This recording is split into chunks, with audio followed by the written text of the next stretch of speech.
Welcome to the Jill on Money Show. It's Monday, September 12th. And Mark, this is exciting. I am actually broadcasting from the CBS radio division. If people only knew what was going on today, gee whiz. It's a little bit of a technological issue because my internet is down in my home and I happen to be at work. So I just jumped into a studio. Does it sound better because I'm in a soundproof room? I can't really tell. I'll know it when I listen afterwards. But when you sat down in a chair in the studio, was there just like a great big cloud of dust? No, it's clean and it's perfect. And since nobody's been here and it's been disinfected, it's like amazing, actually. It's the cleanest that the area has been in 35 years. Are there any papers around that are dated like February 2020? Hold on. I'm going to go over to the printer. Stand by. Okay. In the printer, just to be clear, there is something here that is, okay, you're going to love this. You ready? It's somebody's who so obviously did not realize they've left this in the computer. I am not even kidding you. These are Form W-2 wages and tax statements from 2019. And so it's sitting here at the computer that must be shredded. Oh, my God. I'm telling you, you wouldn't believe this. Like when I tell you it's a stack, it's probably 2 inches thick. Do I know this person? No, it's not just one person. It's every single person. So when I tell you that, like I'm flipping through here, there's 60, 70, 80, probably 100 different people's W-2s from 2019. I'm sure they would be thrilled to know that. I mean, thankfully, I'm finding it, and I'm just going to go shred it. Good God. Isn't that hysterical? Okay, by the way, nice HR person who's listening, someone came up to me at the 1-year anniversary of CBS Mornings Party who said, oh my God, did my group actually make the mistake of shutting down your email instead of Richard Schlesinger's? I said, how did you know that? She goes, I heard listen to the podcast. You never know who's listening. All right, let me tell you who's listening right now. We have poor Chris, who's from New Jersey, who's listening to this prattling on here. Hi, Chris. How are you? What can we do for you? Yeah, I just I had a question really about getting started with investing. I'm really new to it. Obviously, I invest in my retirement accounts and my wife's retirement accounts, but we don't have an outside brokerage account. And in general, pretty hands off with investing. So, just want to get your thoughts on how to get started with that, given where we're at. Okay. Tell us a little bit more about yourselves. Sure. So I'm married. I'm 39. My wife is 36. We are both working and we have one son who is 3, but we have another on the way in a few months. Nice. I love that. Chris, how much do each of you make and how much are you contributing to your retirement accounts through work? I make $193 base with a 25% bonus target, and my wife earns $210 with a 25% bonus target. Wow. And we happen to work for the same company. Are you both maxing out your retirement accounts? Yeah, we are. And it's mostly pre-tax. I'm starting to do some Roth because I've listened to you guys and drinking the Kool-Aid, so to speak. But no, definitely want to convert more to Roth. But yeah, we are maxing them out. Okay, great. And have you started a retirement account? I was about to say a 529 for your son? Yes, we have. How much is in there? Currently, it's about $17,000. Okay. So you're maxing out your retirement. You're putting money into 529. Are you doing so like in a lump sum or are you putting a little bit every month into the 529? A little bit each month, about $400 a month. And tell us about your living situation. Where do you own a home or are you renting? We own our home, currently worth about $1.1 million. And we have an outstanding mortgage of $645,000 at 2.75%. 30-year or 15? It's a 30-year. No extra payments on that, right? Not anymore. I learned that from you. What's the free cash flow? What do you have to invest as you say, like, I'm looking forward, I'm starting out with like a non-retirement account. What do you have that's available? Yeah. So, I mean, We're obviously saving as well on the side, into still building an emergency fund and some other short-term savings goals. So I think that's primarily where it would come from, the extra cash. So that's really kind of the thing that gets adjusted, to be able to fund that. So want to continue to build that emergency fund because I think it is a little light, but overall we're putting about $2,000 a month in savings. How much is in the emergency reserves? Currently, we have 40,000 in cash and 10,000 in I bonds. What's the goal for you guys? Like, what do you need in terms of your 6 to 12 months? What's your ideal amount? 100,000. 100? That's a lot.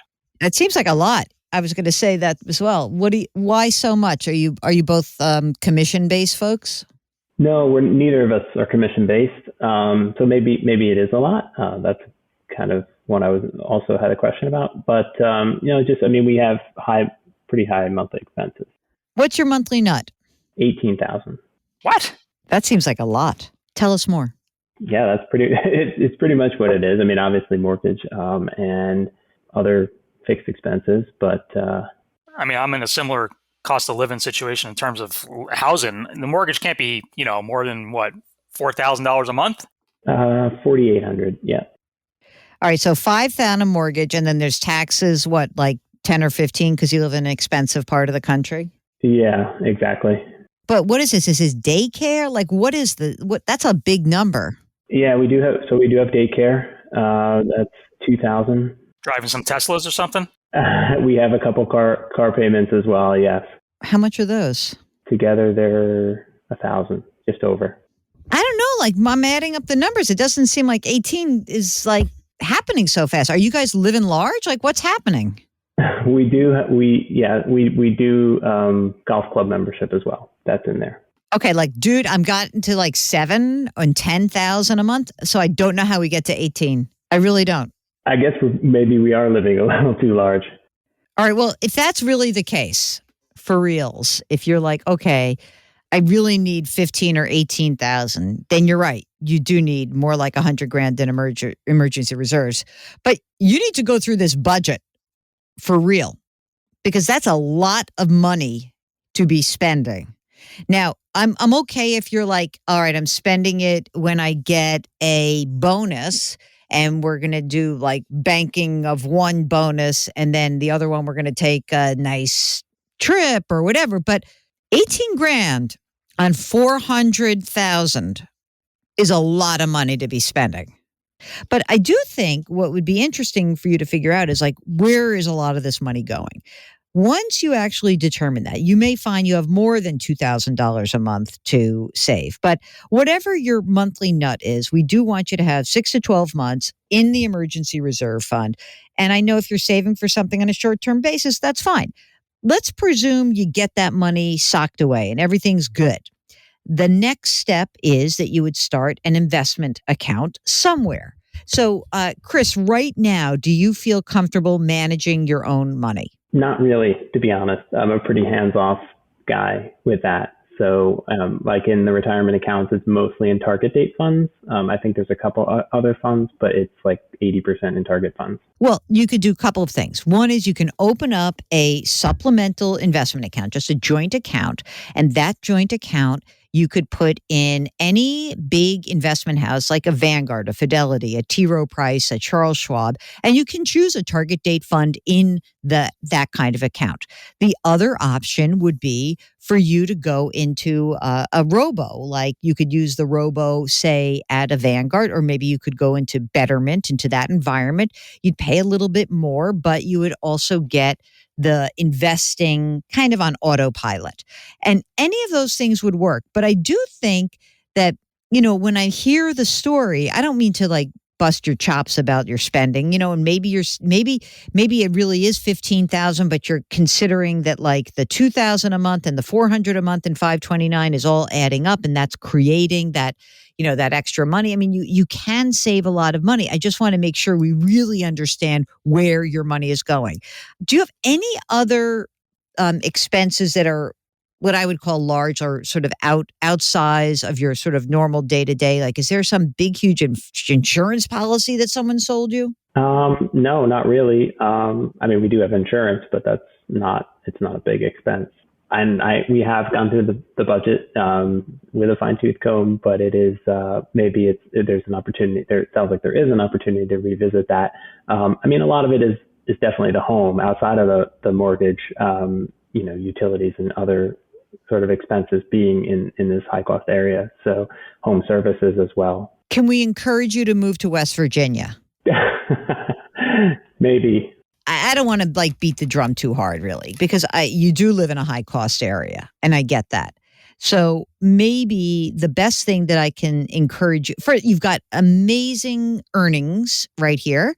You have a kid that's coming, so that there's going to be a lot more competition for your dollars. There's going to be expenses, but I think that if we're talking about you making $400,000 or $500,000, four at the base and five with the bonuses, if you have that much money coming in, I have no doubt that you'll get your emergency reserve up to the right level and that you could actually start to put in, once you have the emergency reserve, then you will be able to invest $2,000 a month. And you are young. So, Mark, did I come on too strong on this? I just was like a little bit shocked about the spending number. No, it's a big number. I think that may be the biggest number we've heard on this program in a long, long time. And so, Chris, don't feel bad about that. Because you live where you live, you're doing what you're doing, and they're still saving a couple grand a month. Yeah, I mean, I just think that the savings is. Chris, do you think is the savings part of that monthly nut that you gave us? Yes, it is. So I think that's where the difference came from. And I just double checked it. It's actually we're actually saving $3,000 a month. All right, Mark, do you feel better at 15? Yeah, I feel better. Yeah, not completely better, but I'm getting better. Chris, I think you're okay. I mean, the $3,000, just pile that into the savings. You said you had $40,000 in the emergency reserve and another $10,000 was I-bonds? Correct. You could do another 10 into I-bonds because did you do that this year or last year? This year. And then is it in your name or your wife's social? It's under my name. So you could do another 10 in your wife's. Once you build that, when do you get your bonuses? How does that work? They're in the springtime, so usually around the end of the first quarter. You might be able to build up some of your emergency reserve and then maybe before the end of this year, pop another $10,000 into I-bonds. And then next year, when you get your bonus, you'll get this big chunk. Everything's going to look great. The emergency reserve is going to be robust. And then what I think is going to happen is that then you're going to put $3,000 a month into an investment account. I think it's going to be great. Do you guys have your estate documents done? We do, yes. Although we'll have to amend them, obviously. What else am I missing in your story? I mean, I think that's it. We have both have life insurance policies. Actually, I do have a question because when we set them up, they're term policies. We set them up. I was earning more than my wife, but now that has changed. How does one amend? Is it possible to up the policy? I'm assuming it is. Just pay more money. Two choices.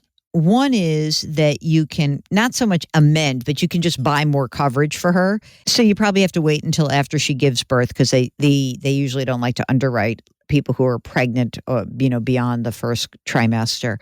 But when the baby is born, you can do two things. You can look at your benefits and see if you can buy extra coverage through work, or conversely, you could just buy another term policy and layer it on top and just, you actually have money and you have money saved. So it's not a bad time for you to just go back and say, oh, wait, do we have enough life insurance? Is it the right amount here for her, for me? The good news is probably when you bought your insurance, you didn't have as much money saved in your retirement accounts. How much do you have in each of your retirement accounts right now? I have $700,000 and my wife has $550,000. Yeah. I mean, so probably when you purchased these policies, you had not as much money. So I don't know, where'd you buy the insurance to begin with? Online or through an actual human being? Through a human being. You could go back to the human being and say, we need to add some term policies for my wife or maybe even for me, and have them run the numbers, or you can do it yourself, frankly. And then let's see if we can just layer on a little extra term policy. Sound good? Yep. Poor Chris. He's all depressed. Mark, why did you do that to him? Me, not me. He's in great shape. Now that I just heard the 401k balances, they're killing it there. just get the emergency reserve up a little bit more, and then everything else they redirect into a brokerage account. And, it's all good. It's all good. I appreciate your guys' insights on this.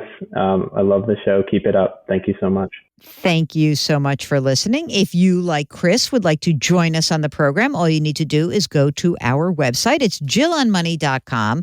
Click the Contact Us button. Let us know if you'd be willing to come on the air. Now, while you're on the website, there are so many different things there that are exciting.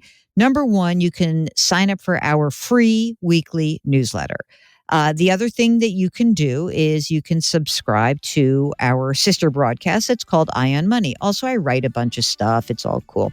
And I would be remiss if I did not bang the drum very much for the new book, which is called The Great Money Reset. You can pre-order The Great Money Reset on the front door of the website. Don't you want to change your work and change your wealth and change your life? We have got 10 bold steps to turn that chaos into opportunity. Pre-order the new book, The Great Money Reset. You can do that right on our website. Okay, enough self-promotion for the moment. Okay, don't forget also, by the way, leave us a rating and review on Apple. Do something nice for someone else today. Thank you so much for listening. Grit, growth, grace. We'll talk to you tomorrow.